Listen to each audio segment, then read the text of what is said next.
taking risks and not always knowing what the outcome will be. When you play it too safe, they find that there's something called the midlife review, where around 48 to 50, you begin to ask yourself, gosh, is this all there is? Is this the life that I'm supposed to have?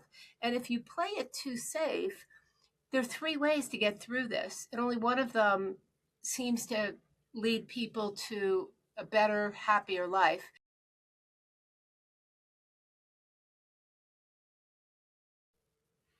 Welcome back to another episode of the Peak Performance Life podcast. Today we have a very special guest on a very important topic. We have Carolyn Adams Miller. She is the author of Big Goals, The Science of Setting Them, Achieving Them, and Creating Your Best Life. She is a 9 times best-selling author, keynote speaker, and educator. She's one of the world's leading experts on the science behind successful goal setting and the use of good grit to achieve hard things. And for more than 30 years, she's been a pioneer in the self-help and positive psychology worlds. Her best-selling books, executive coaching, educational courses, and motivational speaking and personal stories bring audiences research-based, actionable strategies to help them cultivate more grit and dig deeper to clarify and achieve their toughest and most important goals. Carolyn, thank you so much for joining us here today. That's a long intro. I'm gonna have to talk to my assistant about that, but thank you. Sounds good. Yeah. Yo, it's amazing. I mean, what you've done is incredible. I know you've been around the industry for so many years. So yeah, would love to start with just a little background of your story. Oh gosh, I don't know where to begin, but we were talking just before we started recording, and really, I think that I date my happiness in my life and the cultivation of grit to overcoming bulimia. And that was in the mid 1980s. I'm going to say 1984. I hit my last bottom after 7, almost 8 years of bulimia as a competitive swimmer, Harvard graduate, the rest of it. But driven by the fury of this addiction, and like many other women and athletes of my time, and still going on now. And there was no cure back then. And I hit my last bottom in Baltimore. And by the grace of God, truly, I found 1 or 2 other recovering bulimics at a 12-step meeting. And the rest is history. Once you meet someone who's done something you want to achieve, you have hope. And when you have hope, pretty much anything's possible. And I had hope. And then as I got better and I had 4 years of recovery, I realized no one had talked publicly about it and identified themselves as somebody who had overcome this disorder. And it was just rampant, still is. So anyway, I wrote the book, My Name is Caroline. It was published in 1988. And I was the first person to write an autobiography about recovering from bulimia. So when you look at My Name is Caroline, and then I've written a lot of other books in the middle there, then Creating Your Best Life in 2008, and Getting Grit and Positively Caroline, and then Big Goals, the thread through all of them is, how do you do really hard things? How do you do really hard things that are meaningful to you, that are intrinsic goals, that you'll have regrets not pursuing and at least trying? And so that's who I am. I'm a competitive swimmer, very fit. I'm a mom of 3, grandmother of 2, happily married for multiple decades, but in some ways healthier now in my 60s than I was in my 20s. And that's really saying something. And that's my story, and I'm sticking with it. That's incredible. That's incredible. Yeah, you mentioned like it developed this grit, and it's something I want to talk about. And I know there's a famous book. I think it's called Grit, right? No, it's called Grit. Yeah. Grit. Yeah, that's right. Mm-hmm. And so let's talk a little bit about grit and how do people develop this grit. Right. So that book was by Angela Duckworth, who's a friend and mentor of mine. She was doing her PhD work on grit at the University of Pennsylvania when I was in the first class at the University of Pennsylvania in a master's program on applied positive psychology. So 20 years ago, this cohort of 32 men and women from all over the world were admitted to study, the science of happiness. And Angela was running in and out of the classrooms, and they were saying, well, what's she doing? Well, she's studying this thing called grit. And my capstone that year became the book, Creating Your Best Life. And in that book, I have a chapter on grit, because I realized that the happiest people have hard goals, wake up to hard goals. And if you have hard goals, you have to understand this quality of grit. but then how do you cultivate it? So in the process of going through getting that master's degree and then researching grit for 10 years and then writing the book Getting Grit, what I realized is that I had cultivated grit in the process of overcoming bulimia. Because although I had success, I realized it was just talent that had not really been explored. Or, I had the billboard, the grades, the scores, the whatever. And I'd always thought those would make me happy. And they didn't. They only drove me to more despair. Something's missing.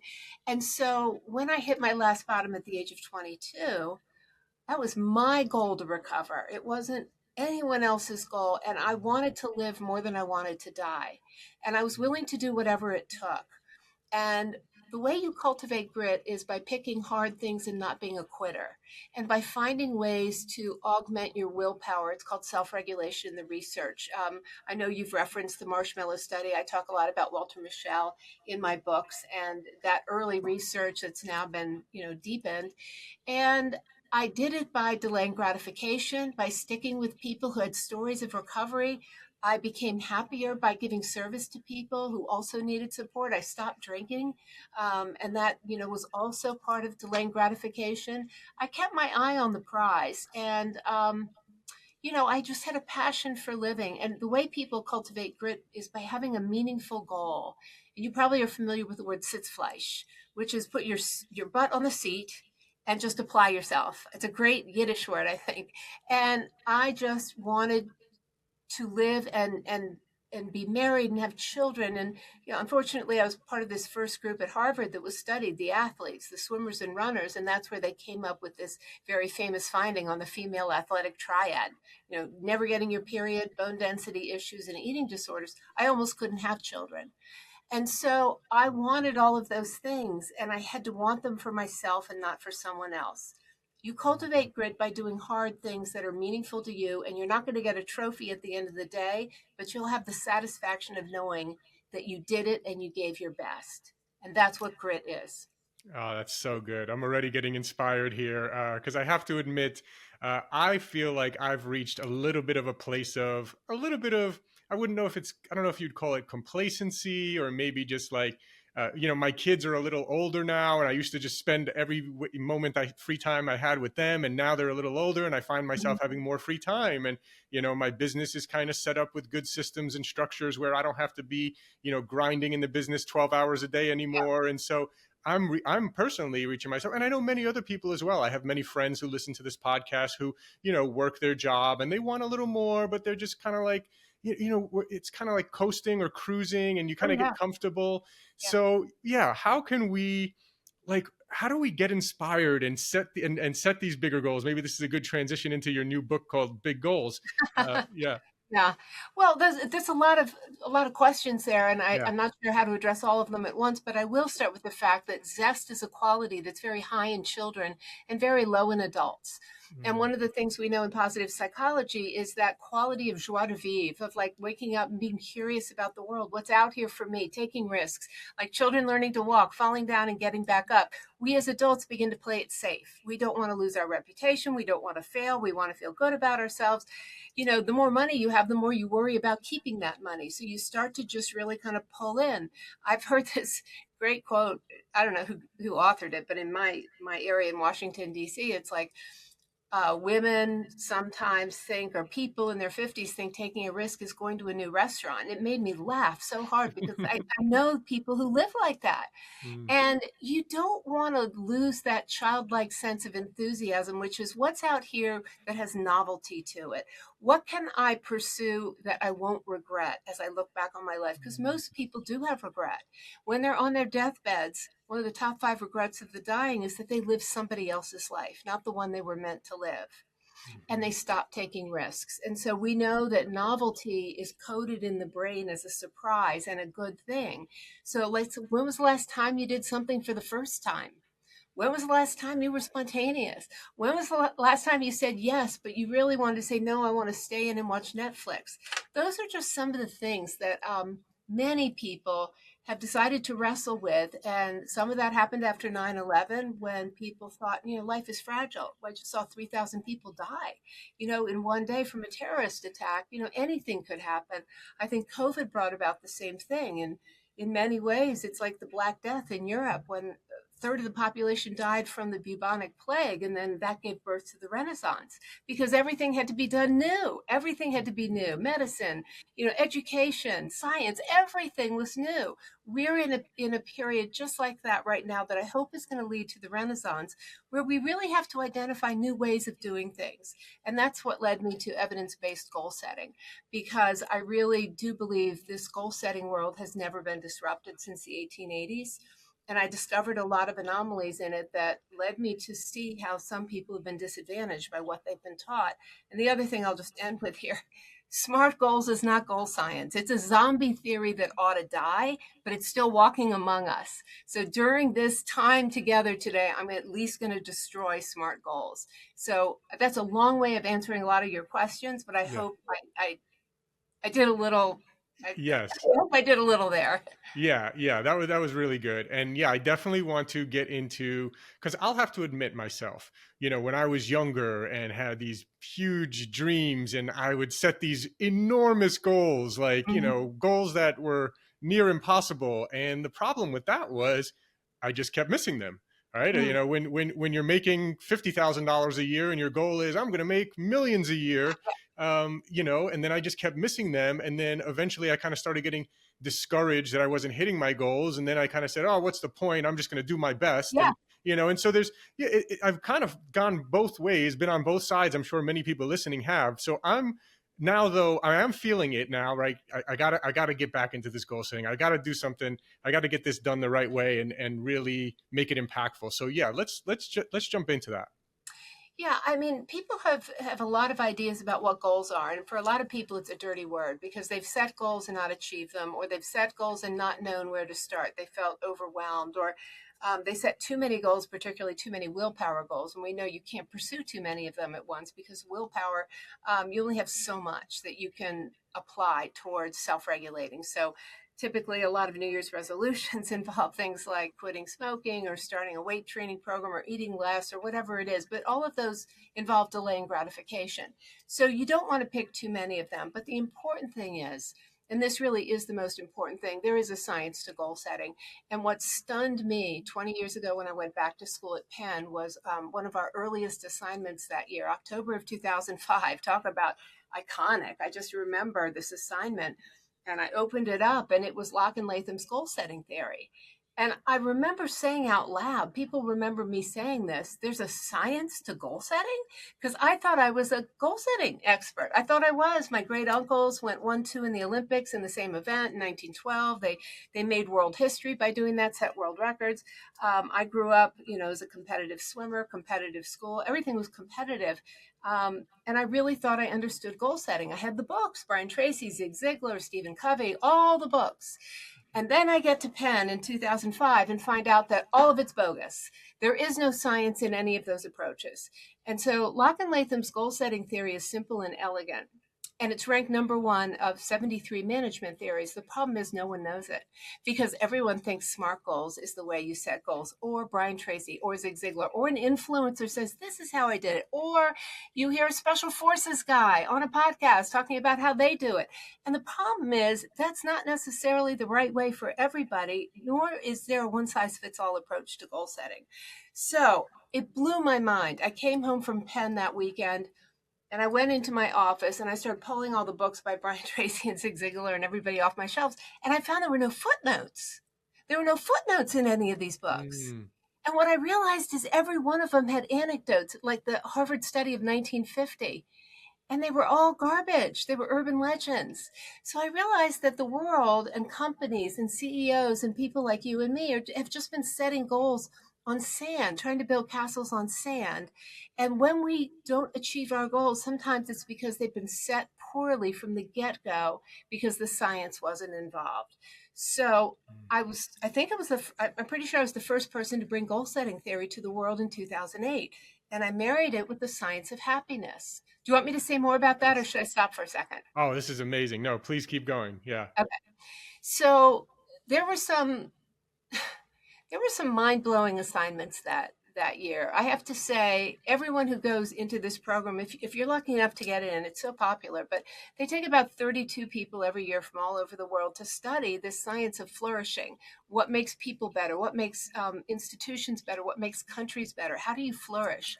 So I was in that first class, and along comes this study that's basically happiness precedes success. And it was a very potent meta-analysis of all studies done on success across all categories of life. And it conclusively found that any success that you achieve in life, whether it's money or your professional life or your religious life or your friendships, is all preceded by being happy first or being in a flourishing emotional place. Mhm. So I realized, my God, I'm a goal setting expert. That's what I do as an executive coach.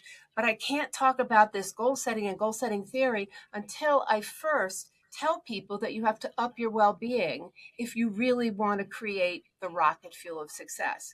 So I Mhm. married those together in my capstone, that year. That book became Creating Your Best Life, which really blew the doors off the world. That became an instant bestseller, translated into a lot of languages, because I think people were suddenly like stunned, like they didn't know there was a science to it either. But now, 15 years later, after that book came out, post COVID, and a world filled with anxious and depressed teenagers and people who get overwhelmed and even suicidal if they can't achieve what they see on YouTube or Instagram, big goals.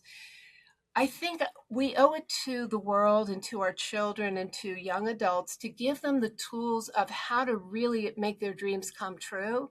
And I'm convinced it will cut down on the anxiety and depression we see all around us with our children, because they've been sold a bill of goods. My children I raised during this self esteem movement where we were told by parenting experts to tell our kids they were winners even when they didn't do anything.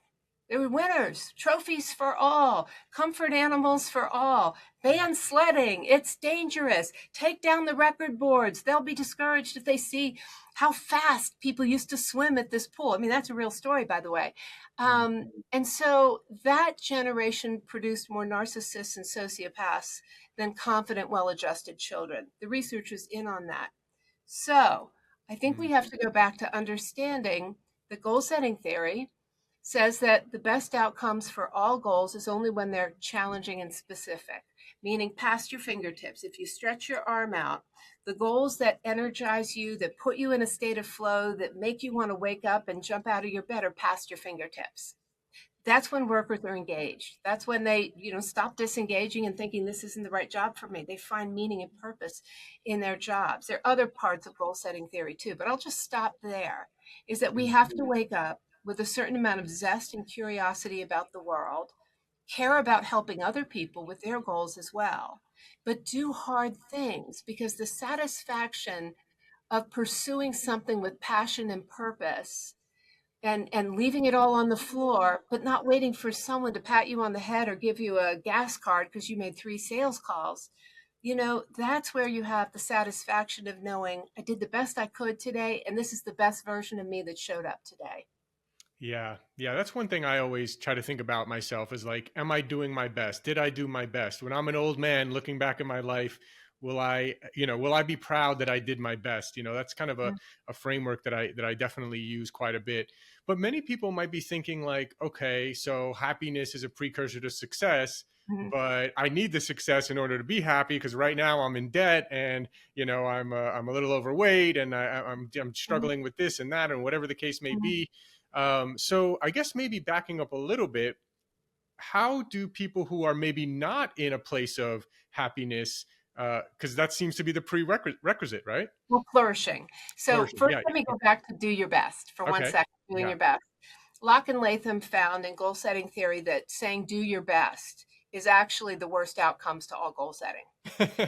Doing your best is not a goal at all. It's a Yeah. very fuzzy kind of way of, fudging the results and feeling okay about yourself, even when you didn't actually set a goal or achieve anything. So the worst thing we can say to our children or to ourselves is actually do your best. That's Mm. the worst outcomes. The next outcomes are low goals, goals we're pretty sure that we can achieve. It's like low hanging fruit. like somebody setting really low sales goals because they know the bonus is attached to the number. So you set something you know you'll get. You never really find out what you're made of if you do that. And then there's challenging and specific. But let me answer your question about flourishing. So I understand that we have to have some success before we flourish. But what's really true is that flourishing is what we call happiness now. And flourishing has many components to it. It's not just smile on the face, happyology. It's also about being content, being proud, feeling awe, feeling love, feeling joy, feeling, all the emotions that come with the opposite of depression and anxiety. Why does that matter? Broaden and Build theory by Barbara Fredrickson found that when you're flourishing, when you're emotionally flourishing, when, let's say, you recall a moment when you were proud of somebody or yourself, and or something you did that made someone else's life easier, or you remember a moment you're nostalgic about, it broadens your ability to see things. It creates more curiosity. Your eyes are a little bit wider open. You build relationships with other people. Broaden and Build is about broadening your thought action repertoire and building relationships with other people. And guess what? Those are two of the top ingredients in achieving goals, is building relationships with other people, having good social, engagements with other people. We know that happiness usually boils down to three words, which are famous in positive psychology: other people matter. Mm. So if you're just in a silo worrying about yourself and your own success and your own happiness, you're probably never really going to find it. It's about doing it in community and Mm. caring enough about other people that you're willing to, sacrifice or help them achieve something. Success by yourself is very hollow. And so those are all parts of building a flourishing lifestyle. And that is what allows you to have the optimism, to have the persistence, to have the curiosity, to have the social skills to then go and achieve your goals. You can't do it when you're sad and down and depressed and cynical and pessimistic. It doesn't happen Right. because you don't even want to help yourself, let alone anyone else entering your life. Yeah. Yeah. That's great stuff. I have to ask then a couple things. So one, the whole like giving the kids confidence, telling them they're great or whatever, right? Mhm, That part of things, and then do your best, right? So mhm, if we're not, I mean, because in a way, like, don't we want to help try to build our kids confidence? And I mean, I know that's mhm, not, I don't mean like participation awards and get rid of all the competitions, I don't mean mhm, that, but in mhm, some ways we do want to build their confidence, don't we? mhm, And mhm. then with regards to do your best, if do your best is one of the worst ways to do it, what is the proper way to do it then? Well, there are two kinds of goals. There's learning goals and performance goals. And learning goals are things you've never done before, and you need to acquire the skills and the knowledge to actually achieve those goals. And if you just do your best, you're not actually setting a metric by which you can gauge how quickly or how effectively you're adding those skills and knowledge. There has to be some kind of hard metric associated with learning skills and acquiring, the talent or whatever that you need to achieve the goal, the talent and the knowledge, or the skills and the knowledge. That makes So sense. So if you don't, so if you're like, oh well, I'm just going to do my best, but I don't really know what I'm doing here, and I'm not going to right, bother to go learn how to do it the right way. I'm just going to do my best with the no skills that I have. yeah, That's not really a good thing. That's no, bad. Yeah. right. I mean, I was, when I look back on it, it was like the scales fell from my eyes at Penn. My kids were 16, 13, and 10 at the time. And I just remember thinking, oh my God, the mistakes I've made. If I could go back and redo my parenting just based on a lot of the positive psychology that I've absorbed in the last 20 years, it would be around building their self regulation, the ability to delay gratification and say no to Mm, yourself. That would be where I would put most of my energy and time. And that's in fact what Angela Duckworth's next book is about, is the architecture of grit. How do you scaffold your life so that it's more likely that you're going to develop grit? And resilience is different. That's more short-term, grit is long-term. So the do your best just doesn't really have a metric associated with it. So if you're acquiring knowledge and skills and you say to your kid as they're going down to the piano, do your best, what are they going to do? They'll do their best and they'll walk away probably, instead of, why don't you do the C major scales 10 times and then try your arpeggios, and then why don't you practice your song for the recital or whatever. I mean, kids learn that from watching us and from being held to account. Performance goals are things you have done before, and they're like recipes, like a surgeon going into surgery. Checklist, check, check, check. When they started putting checklists into surgeons' hands in 2008, fatalities dropped in the operating theaters dramatically. Pilots use checklists, maids use checklists. I use checklists when I'm packing for a trip. I mean, performance goals are the kinds of things where you can say by September 1st, that's going to be that outcome that is really, really hard. And I'm going to try to do it because I'm going to find a way to be more excellent and efficient because I already know how to do it. So now I can hold myself to higher standards, and I can even put it on a checklist, 5 to 7 things, and I will teach someone else. You can onboard more effectively this way. So that's That's good. my little speech on do your best. I love it. Yeah, I love that. And it sounds like you have knowledge goals and performance goals. Most people I know, by the way, don't even have knowledge goals. They just go straight to the Right, performance goals, right. which is I think a huge mistake. I love that you're mentioning this because I'm now going to set out some knowledge goals in addition to my performance goals. Mm-hmm. And I think just learning. I mean, even when people ask me like, what is whatever biggest, what's your biggest secret to success or whatever it is, it's just I'm a learning machine. I just love to Mm-hmm. learn. I just love Mm-hmm. to, learn more information and I'm curious and I want to. And I think just having that curiosity and wanting to read books and listen to podcasts of Yeah. particular topics is so important that a lot of people just kind of skip that. And now I may think of something else. Maybe I need to, take some online course from Stanford or MIT about AI or something else or whatever, right? Oh, you got my Yeah. heart there. Yeah. Yeah. There you go. Yeah. Oh, I'm so down the hole on that rabbit hole on that. Um, yeah. Well, so what you're saying is true. But when people are accurately setting their goals and they understand that something they've been asked to do, they're doing it for the first time. Let's say they're joining a company that has a very different culture from a company you're coming from. Part of the learning goal there is learning who are your colleagues? How do you submit an expense report? How many sick days do I have? You have to learn to be in that environment before you can go succeed for the most part. It's Mhm. part of succeeding in that role. Um, but when people are allowed to see things as learning goals and find a mentor or a source that's going to help them learn the skills and knowledge, they become more engaged in their lives, in their work, because they don't feel, the heel on the neck. You gotta do this by this date, or you're fired, or you'll be on a performance improvement plan, or whatever.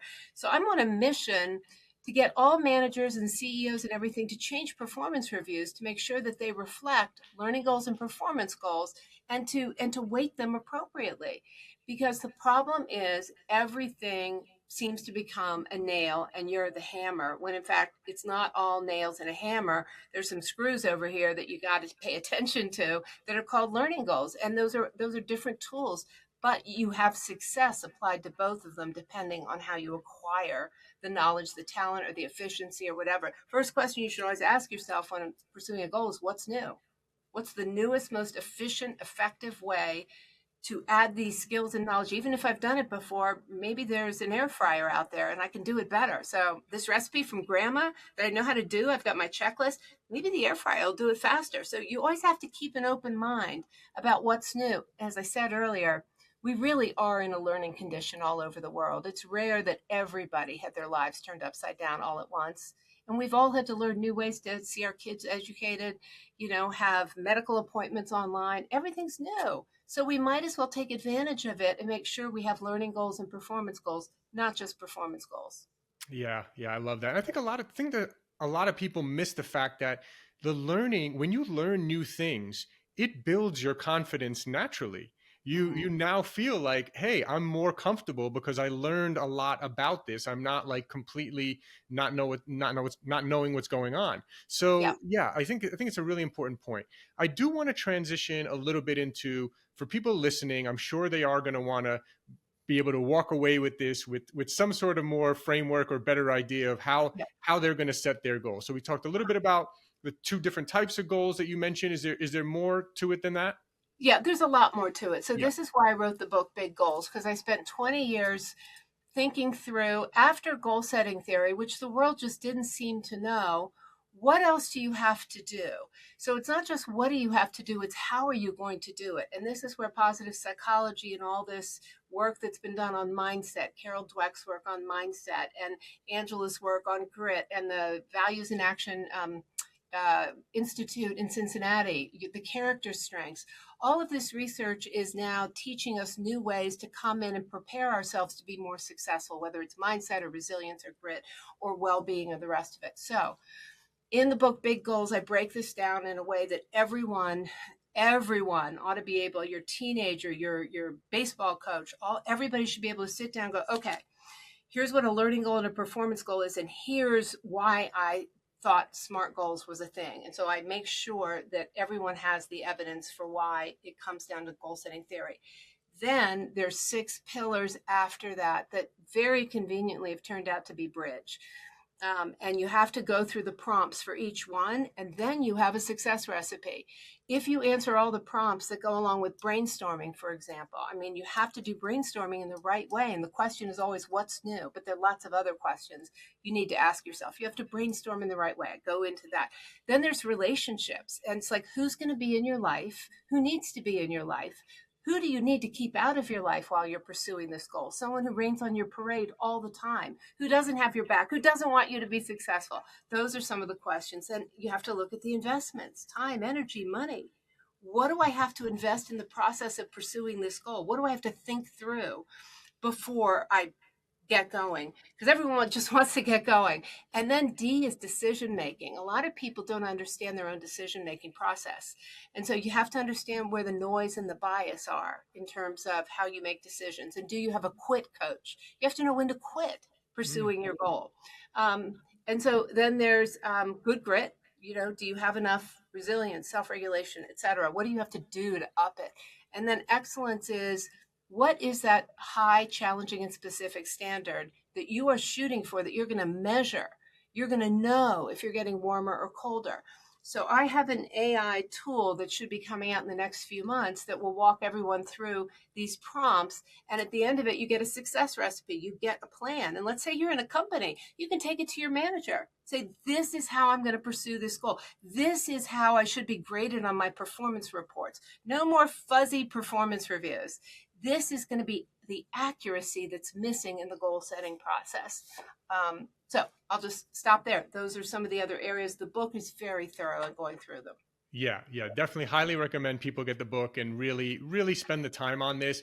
One thing I'm really big on is my morning thinking time. I talk about it a lot, and I like to go out in the morning before I turn on my phone. I like to get some sunlight, do some gratitude and visualization and all that kind of stuff, but also thinking like high level. Like, for example, I don't know if I've ever told this story on the podcast, but many years ago, I had some clients. I was doing kind of consulting, and I had one client that was about 2/3 of my income, and they just kept sucking more and more of my time, and I didn't enjoy the work with them at all. But you know, I had 2 little baby girls, and I was actually getting myself out of debt at the time, and so I actually, in my morning thinking time, I said, if my goal is X, I'm not going to achieve it by working with this client who's sucking all of my time and energy and everything else. And so I actually made the decision to fire my biggest client that was 2/3 of my income at the time. And when I did that, it completely freed up and opened my life to all these other opportunities. And I started a business that I later sold, and all sorts of, and this business that now that we're, on this podcast, and all of that came from it.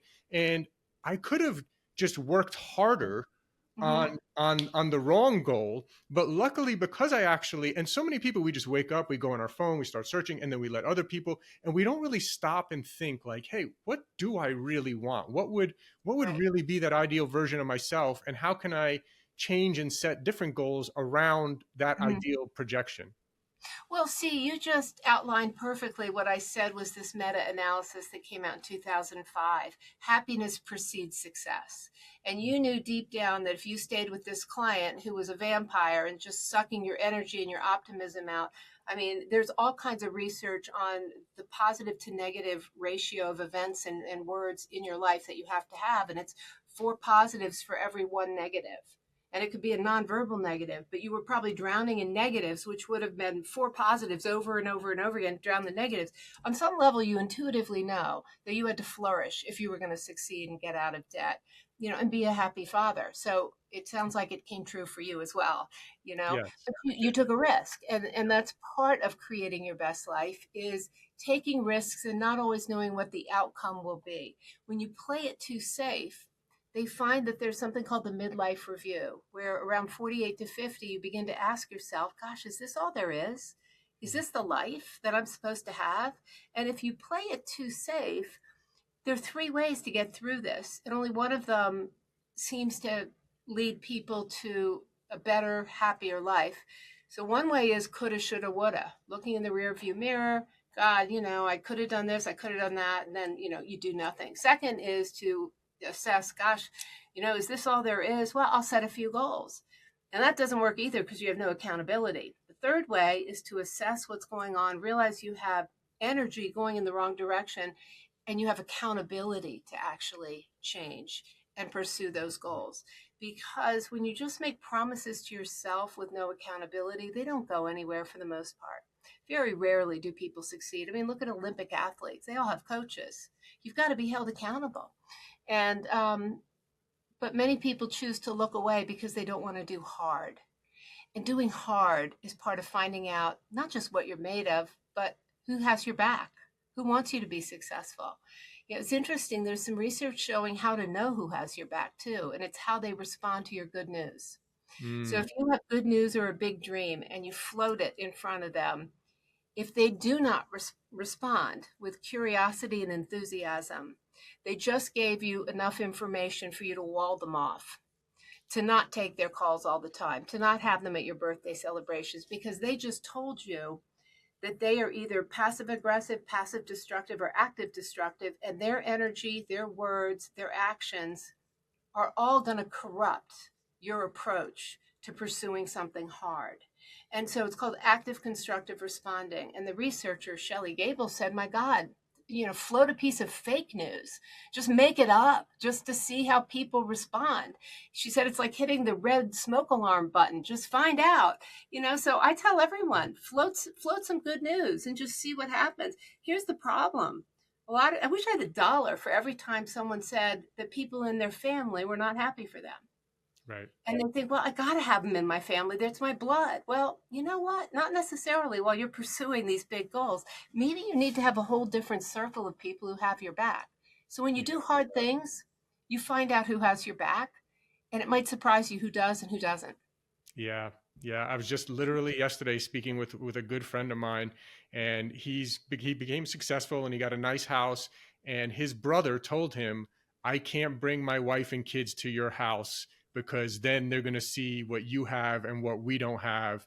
And this kind of a thing. And he's like, I got the house so that we could bring the family together and like do things together. And Mm, I've seen this. I've had to let go of a lot of people in my life as well.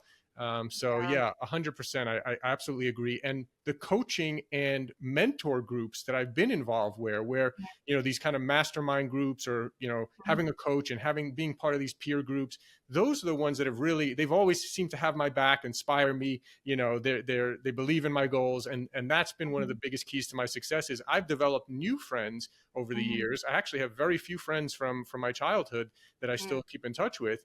It's kind of sad in one perspective, but on the other side, I've developed new friends who are into personal development and growth and having each mhm, other's backs. So mhm, that's been a big key there.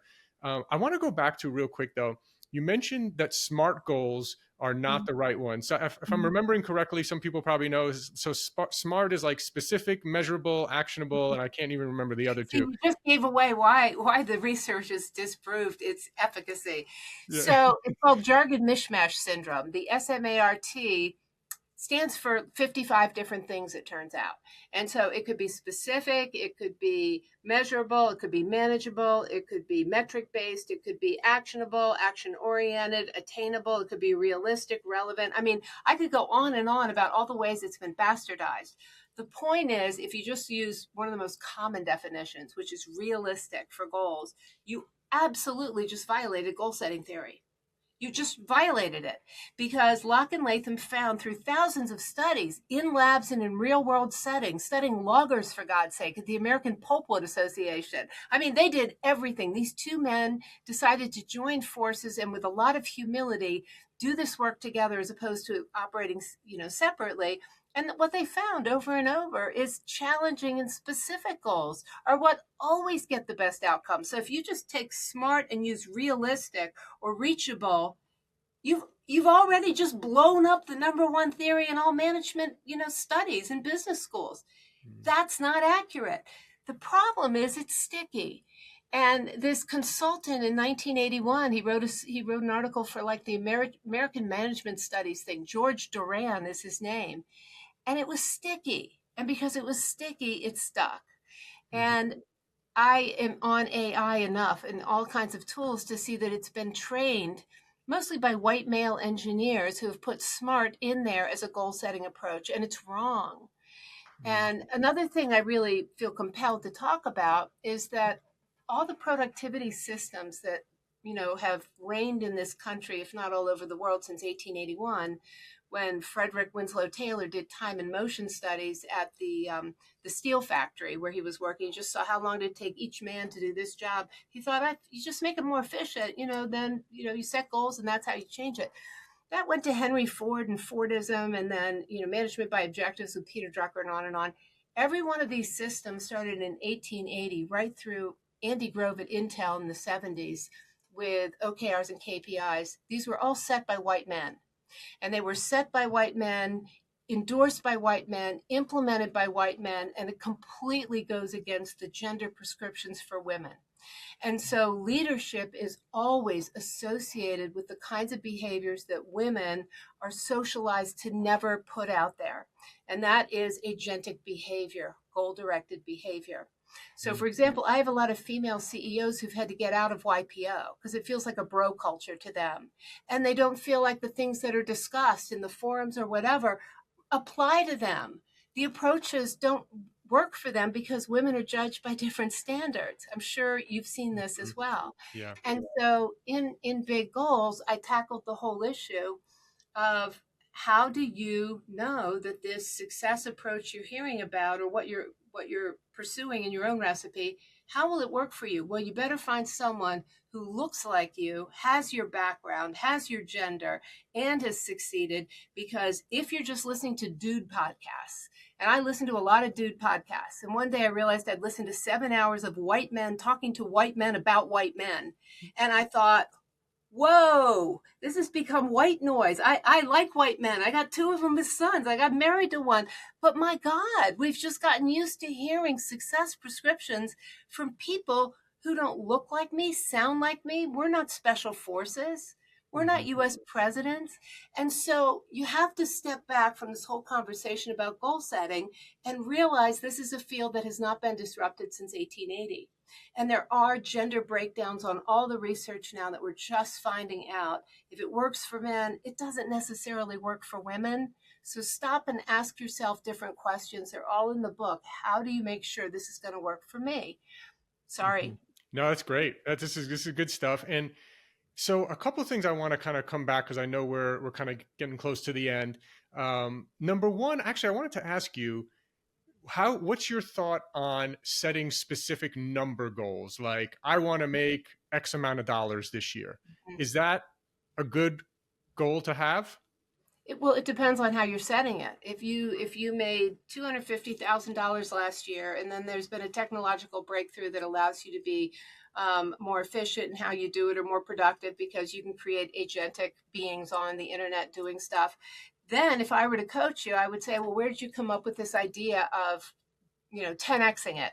I don't know. I heard that in Napoleon Hill, Think and Grow Rich, or my YPO group said that, or they 10xed it in Silicon Valley. That's not a good reason to set that goal. Now, I will say this. So you've got to set it on some kind of grounds where you have a challenging and specific strategy to go past your fingertips. So I'm not going to say be unrealistic completely, because I happen to live near Katie Ledecky, who just last weekend became the first woman to go under 15 minutes in the 1650 freestyle. First woman in the world. She has always set unrealistic goals since the time I knew her as a 6-year-old. And so some people need unrealistic goals. They respond to them. So don't tell me I have an unrealistic goal if you don't know my makeup, my energy, my background, my mindset. But it has to work for you, and it has to be challenging, not easy to achieve, but you better have the ability to answer the question, where'd you get that number from and why did you set it that way? Okay. And so then let's say someone does set a goal. I want to make X amount of dollars. And, it's not just because they're mimicking mimetic desire and they're kind of doing what other people want. It's truly a goal they believe that is well, again, maybe this is not the right way to think about it, but I was going to say within reach, and Mhm. maybe, whatever the case may be. So then how would they go about then? Would like, I'm just trying to think of the other way. And I know people in the book, it goes into a lot of detail, but the other Right. way, aside from the SMART goals, right? Like, okay, Yeah. so I have a number goal. Now, how do I back into that? Or what's kind of the process for setting that Okay. goal? Okay. So the first question I ask everybody is, so what? So what if you make that money? What does it mean to you?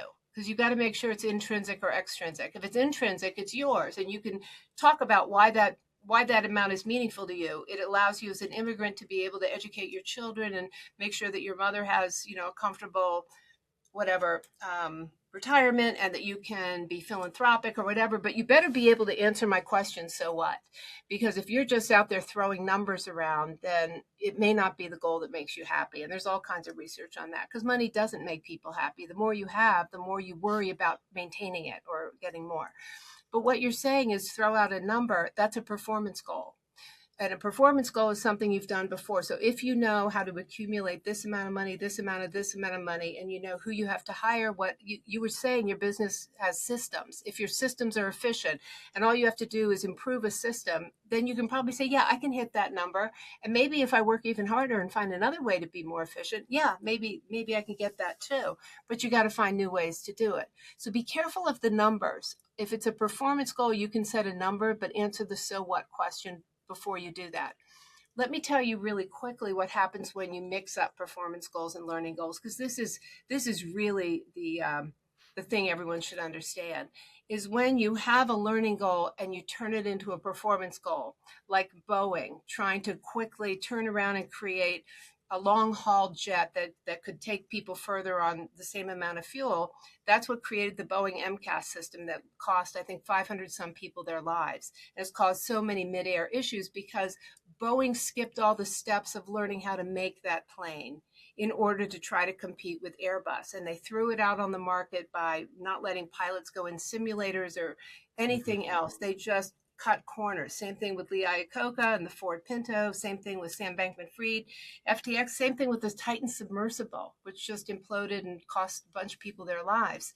It was all situations where they didn't know how to achieve the outcome that they were seeking. So they skipped steps, and instead of learning how to do it right, they cut corners and threw something on the market to make money. And that's usually where companies or people lose their reputations, their lives, often never recover from it. So that's called a goals gone wild scenario. And on my website, biggoalsbook.com, I have case studies of exactly this. The bridge methodology, how do you go through it? And then what are goals gone wild case studies where people skip those steps? So that's just free. That's on my website. Just go look at that. It explains it, and then it shows you what happens when you set them backwards. That's great. This has been amazing. Highly recommend people go to your website. Highly recommend people get your book. This is inspiring stuff. This is how we kind of live this fulfilling life, the best possible life, as your previous Yeah. book. And Caroline, this has just been an absolute pleasure. Where can people? You mentioned the website. Let's mention it again. Make sure people got it, and anywhere else people can follow you, social media, all that kind of Yes, stuff. all of the above. So my main website is my name, CarolineMiller.com. But Big Goals also has a website that's attached to Caroline Miller. The case studies and all is biggoalsbook.com. I'm on LinkedIn and I'm on Instagram primarily, Caroline Adams Miller. And I just love to hear from people. So I'm easy to find, and I'm always curious about what people are doing with this information to shake up their own ideas about goal setting. I love what I'm hearing, but I want to hear more. Amazing. Well, I'm certainly excited to jump into it. Thank you for all the work you've done over the years. You've helped so many people, and hopefully, we're gonna spread the word even more with this recording here. And Thank you. yeah, I hope we can do it again sometime. Oh, you're very nice. Thank you, and I hope your holiday season is blessed. Oh, thank you. Thank you for listening. If you enjoyed this episode, it would really mean a lot to me if you would forward this episode along to any friends, family members, anyone that you think that would get value out of it and learn something important. The mission at Peak Performance is to help people prioritize and transform their health. And so if you think someone will get value, please, please, please do forward this episode along to them. Also, if you could please rate and review and subscribe on whatever podcast player you are listening to this on, we would greatly appreciate that as well. It means a lot. And I want to tell you about a couple of new products that we just released. You can get 20% off your first order at buypeakperformance.com. That's BUY peakperformance.com. We just released a brand new grass-fed beef protein isolate. This is my favorite new protein powder because it's great for muscle building and recovering and all that kind of stuff, but it doesn't give the stomach discomfort and gas that a lot of people get from different types of proteins like whey protein. Some types of plant proteins can do the same as well. It seems to be really, really easy on the stomach while still giving all the great benefits of muscle building and everything else that you want from taking in adequate protein. So check out our new beef protein isolate. We have it in unflavored, which I actually mix and blend with my morning coffee every morning. We have a vanilla and we have a chocolate. You can buy it on Amazon, but again, you also do get 20% off your first order at buypeakperformance.com, BUY peakperformance.com. We've also recently released organic mushroom coffee. We have these in Keurig compatible K-cup coffee pods.